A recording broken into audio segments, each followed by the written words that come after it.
अस्सलाम वालेकुम। मैं हूं एहसन अली और न्यू वीडियो में खुशामदीद। अगर आप मेरे चैनल पर न्यू हैं तो चैनल को सब्सक्राइब और वीडियो को लाइक लाजमी कीजिएगा। आज की वीडियो में हम पार्लियामेंट्री प्रोसीडिंग्स को डिस्कस करते हैं। पार्लियामेंट्री प्रोसीडिंग्स जो हैं ये बेसिकली कुछ वो सारी एक्टिविटीज़, डिबेट्स, डिस्कशंस या फिर वो सारे डिसीजंस हैं जो कि यूके पार्लियामेंट के अंदर जिनको डील किया जाता है, जिनको डिस्कस किया जाता है, स्पेशली हाउस ऑफ कॉमन और हाउस ऑफ लॉर्ड के अंदर। ये जो प्रोसीडिंग्स, ये पार्लियामेंट्री प्रोसीडिंग्स जितनी भी हैं, ये बेसिकली वो तमाम इनसे हमें उन तमाम चीज़ों का पता चलता है कि पार्लियामेंट जो है उसके अंदर लेजिस्लेटिव फंक्शंस, ओवरसाइट फंक्शंस और रिप्रेजेंटेशन के जितने भी फंक्शंस हैं वो किस तरह परफॉर्म्स किए जाते हैं। तो पार्लियामेंट्री प्रोसीडिंग्स जो हैं ये इन चीज़ों को बारे में पता करने के लिए बहुत इम्पॉर्टेंट है। 1999 की जो जॉइंट कमेटी थी पार्लियामेंट्री प्रिविलेजेस के ऊपर, उसने कोई पार्लियामेंट्री प्रोसीडिंग्स के ऊपर कोई स्पेसिफिक डेफिनेशन तो नहीं दी, लेकिन इस कमेटी के अकॉर्डिंगली पार्लियामेंट्री प्रोसीडिंग्स में जो चीज़ें शामिल हैं उनके अंदर सबसे पहले है debates and proceedings on bills, question answering, proceedings with in committees और पार्लियामेंट्री वोट्स।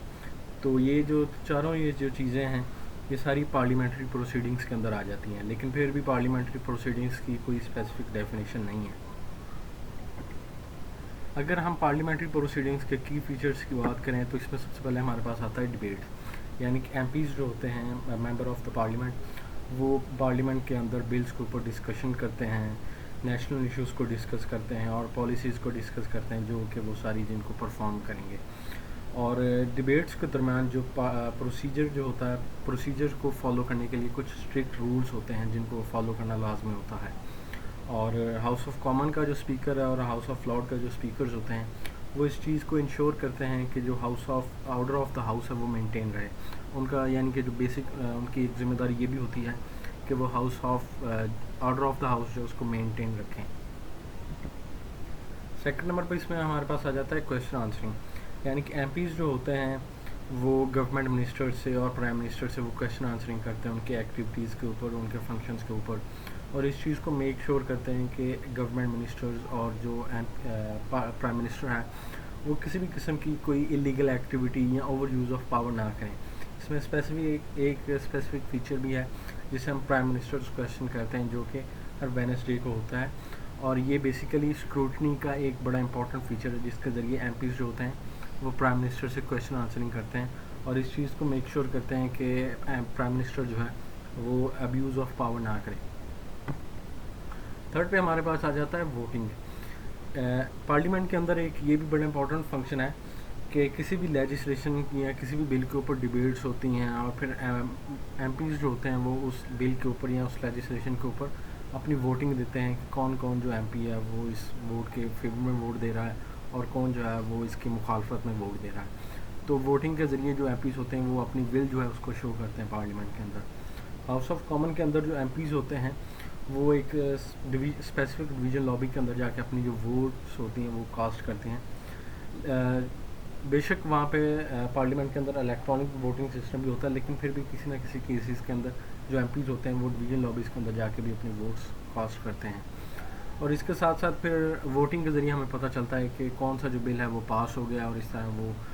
कौन सा बिल पास हुआ है, कौन सा बिल जो है वो रिजेक्ट हुआ है, इस तरह का सारा कुछ हमें वोटिंग के ज़रिए पता चलता है। लास्ट पे हमारे पास की फ़ीचर आ जाता है introduction and passage of bill. Parliamentary proceedings जो होती हैं ये बेसिकली हमें इंफॉर्मेशन प्रोवाइड करती हैं कि कोई जो बिल होगा वो पार्लियामेंट के अंदर किस तरह इंट्रोड्यूस किया जाएगा, उसके ऊपर किस तरह डिबेट्स होंगी, अगर उसको अमेंड करना है तो वो उसका क्या प्रोसीजर है, और अगर उस बिल को पास करना है तो उसका क्या प्रोसीजर है। और जैसा कि हमें मालूम है कि किसी भी बिल को पास करने के लिए हमारे पास काफ़ी स्टेजेस हैं, like first reading, second reading, committee stage, reporting stage, third reading और रॉयल असेंट। तो ये जो सारी जितनी भी स्टेजेस हैं ये सारे किसी भी बिल के पास होने के लिए ज़रूरी हैं। तो इस तरह जो पार्लियामेंट्री प्रोसीडिंग्स होती हैं वो हमें इन सभी चीज़ों के मुतालिक जो इन्फॉर्मेशन है वो प्रोवाइड करती हैं। अगर हम लीगल प्रोसीडिंग्स की अगर हम पार्लियामेंट्री प्रोसीडिंग्स की जो लीगल प्रोटेक्शन की बात करें तो जो पार्लियामेंट्री जो प्रिविलेजेस और जो पार्लियामेंट्री प्रोसीडिंग्स जो हैं,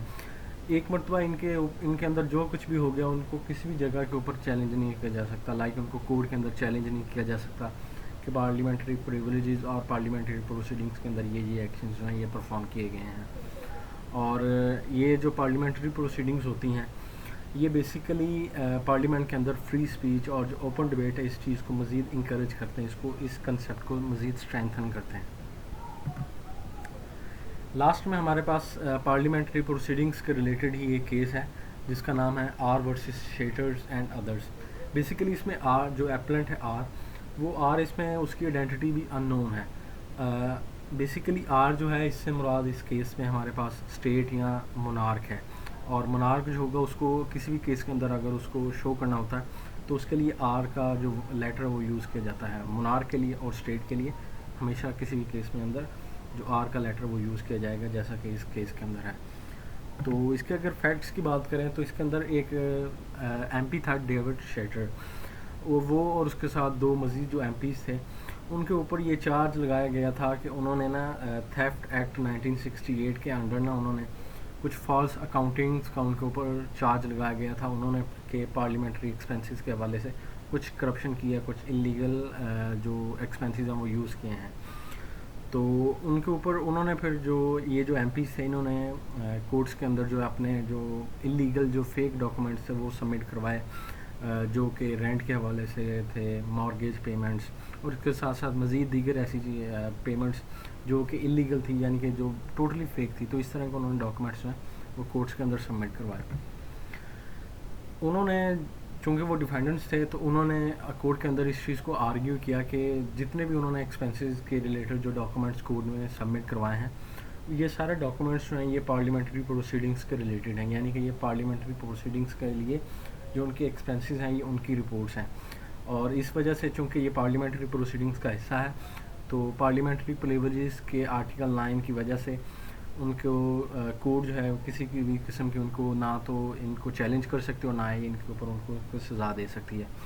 چونکہ یہ سارا کچھ جو ہے یہ پارلیمنٹری پریویلیجز اور جو بل آف رائٹ 1689 کا آرٹیکل 9 ہے وہ انہیں اس چیز کے اندر امیونٹی پرووائڈ کرتا ہے۔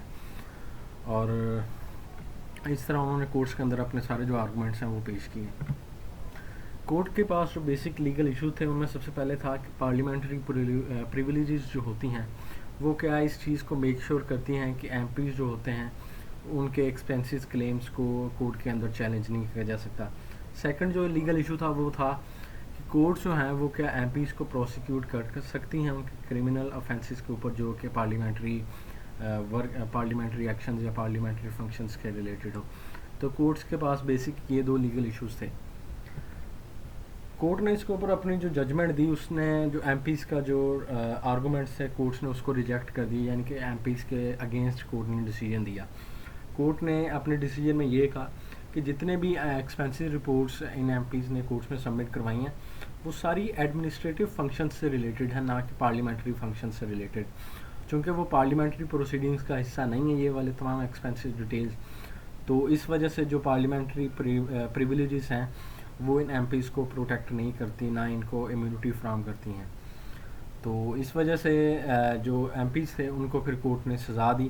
کیونکہ ان کے جو جتنے بھی ان کے جو ایکسپینسز تھے، جتنے بھی ان کے ایکشنز تھے وہ پارلیمنٹری پروسیڈنگز کا ایسا نہیں تھے بلکہ وہ ایڈمنسٹریٹو فنکشن تھے،